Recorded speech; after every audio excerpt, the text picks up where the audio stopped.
um banquinho que ela colocou, tinha um pano esticadinho no chão, e eu fui tentar sentar nesse banquinho. Só que eu falei para ela, falei, olha, e se eu sentar, né, e ela nascer e cair no chão? Eu não conseguia pegar embaixo, a minha barriga estava muito grande. E ela botou a mão na cintura, né, e falou, se ela nascer e cair no chão, melhor. E eu, e eu falei, não, não vou sentar. E eu já nem sentei, eu já levantei do jeito que eu estava e voltei para a cama. E eu falei para ela, eu tô com muita dor, eu vou ficar deitada.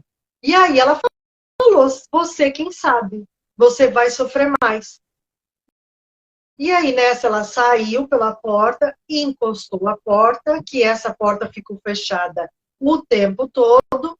E ela falou, lá dentro ela falou assim, olha, essa daí vai dar trabalho. E lá eu fiquei sozinha. Eu, o pai, sem saber o que estava acontecendo. Essa dor que eu senti foi da ruptura uterina que eu tive. Eu tive um rompimento do útero por causa da alta dose de medicação. Meu útero praticamente explodiu. Foi como se eu não estava sentindo nada, né? Eu estava com uns 9 meses, eu ainda ia entrar em trabalho de parto, então foi como se tivesse enchendo uma bexiga, aquela medicação. Então você vai enchendo, enchendo, enchendo, tem uma hora que a bexiga estoura, né? Então foi o que aconteceu comigo, foi muito rápido.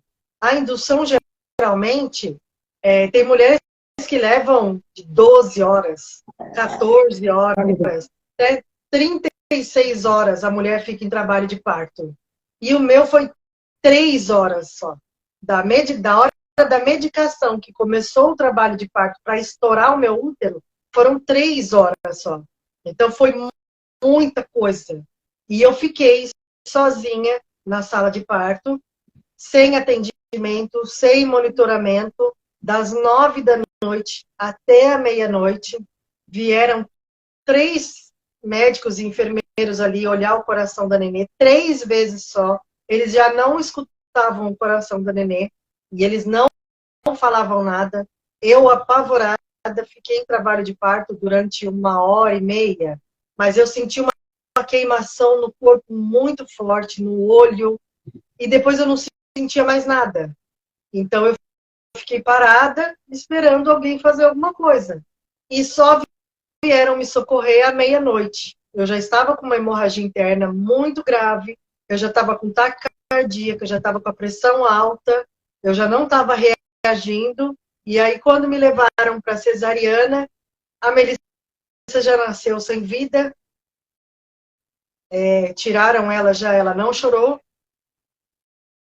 O pai viu a Melissa, o pai ficou com ela um pouco, ele viu limparem ela, ele viu pesar, viu medir, viu tirar o cordão umbilical, colocaram uma roupinha de hospital nela, ele segurou ela no colo, ele ficou com ela um pouco, ele se despediu.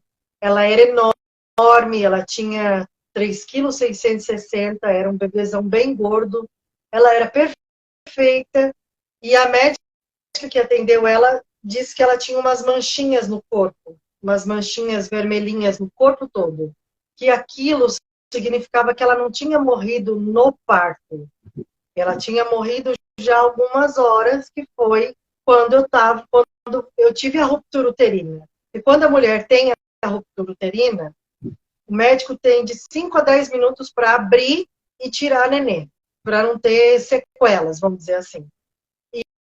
E não foi o que aconteceu. Eu fiquei 3 horas com ela dentro da minha barriga sufocada.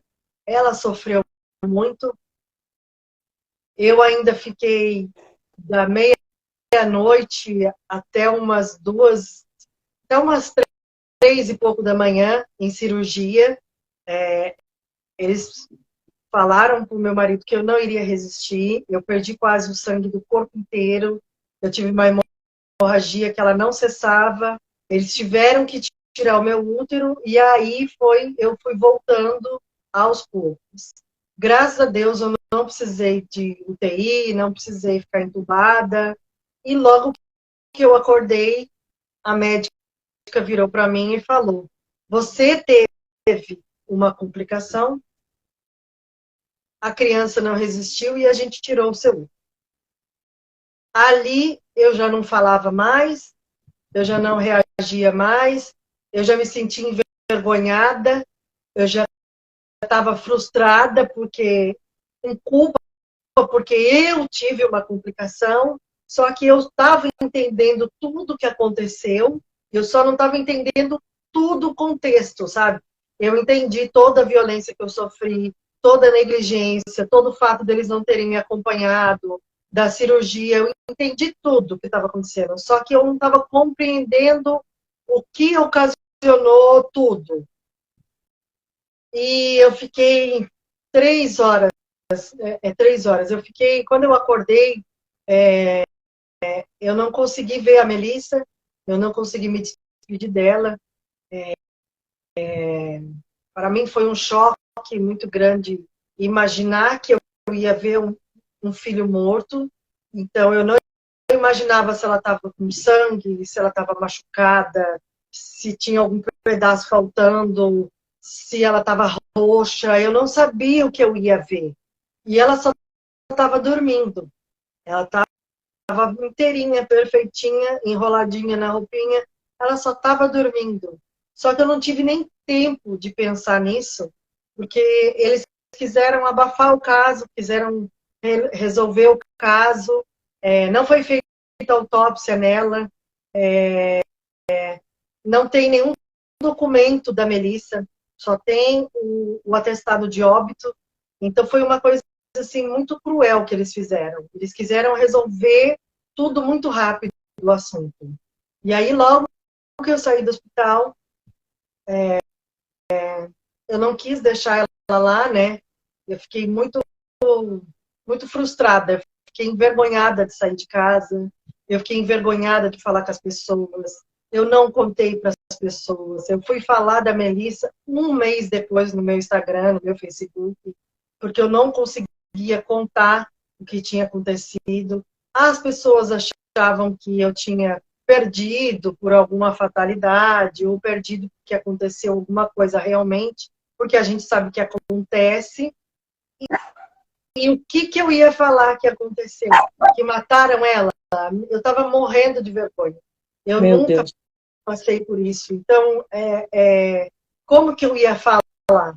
Então, e as próprias pessoas da minha família não estavam nem aí. Então, eu não tinha apoio de ninguém. Eu não sabia como eu ia, né, Lidar com atrás. tudo isso, né? O que eu ia fazer? Tanto que eu não estava nem entendendo direito o que estava acontecendo. Eu saí no sábado, aconteceu tudo na quinta-feira, de quarta para quinta. No sábado eu tive alta, para você ver que eles queriam resolver realmente o problema. Foi como se eu tivesse feito uma cesariana normal, tivesse feito uma simples cesariana. Eu saí 3 dias depois. E o sepultamento dela foi na segunda-feira. Não fui no sepultamento, porque eu não consegui ver, eu não ia conseguir ver o caixão, eu não ia conseguir ficar lá. Eu pedi para não ter velório, então só teve o enterro. E também não tinha quem chamasse, vou dizer a verdade, não tinha assim, vou chamar para as pessoas se despedir, não tinha quem fosse. Só foi realmente meu marido, a minha mãe e o meu filho mais velho, porque o meu filho pequeno não quis ir também. E ele chamou 2 pastores para orar por ela. E pelo menos isso eu agradeço muito ele, porque ela precisava de uma despedida, e eu naquele momento não estava entendendo o que estava acontecendo. E no outro dia do sepultamento que eu acordei, que aí é a parte que ninguém conta, eu acordei com o peito cheio de leite. Meu Deus. E aí não tinha neném para mamar. Não tinha criança em casa que fosse mamar. Ela não ia mais voltar.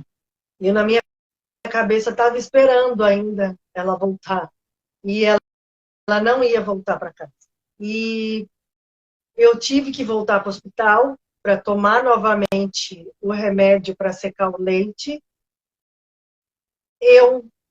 Para mim, graças a Deus, não desceu leite, eu não vi leite sair do meu peito, porque foi muito esperado. Eu esperava amamentar ela demais, porque o meu menino do meio mamou até os 5 anos. Então, para mim era uma coisa que eu esperava muito da mamá para Melissa.